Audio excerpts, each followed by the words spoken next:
Ito ang papunta ng kabiyahe doon. Nandun Salvador.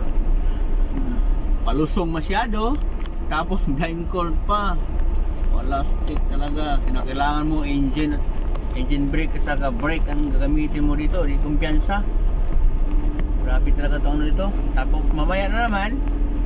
Tapos itong tulay. Aakyat naman. Tarik naman paakyat.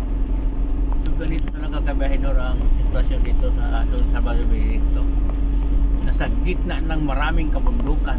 Kaya ganito. Ay buhay. So tingnan nyo kabahidor ha. Dito na tayo sa tulay.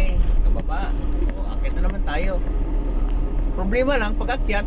Line curve din. So, walang street ba? Wala street oh. Talaga naman. Hindi lang, bago yung sasakyan natin.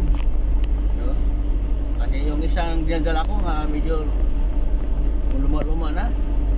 Talaga nakakaawa talaga pag umakyat dito, banda. Kaya hindi ko na nga pinipilit, dandahan lang ba.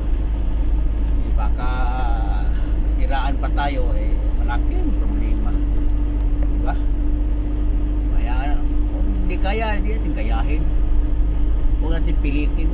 Huwag tayo maniwala sa mga sabi. Hindi lang magawa ng paraan.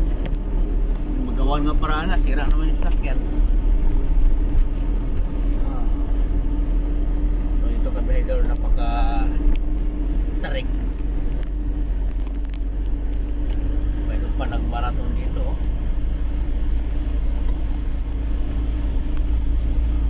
oh. Kanina nakita nyo pababa tayo nga, grabe na baba. Ngayon naman paakyat na grabe naman kataas. Grabe ito talaga ang kabahidor Salvador kabahidor.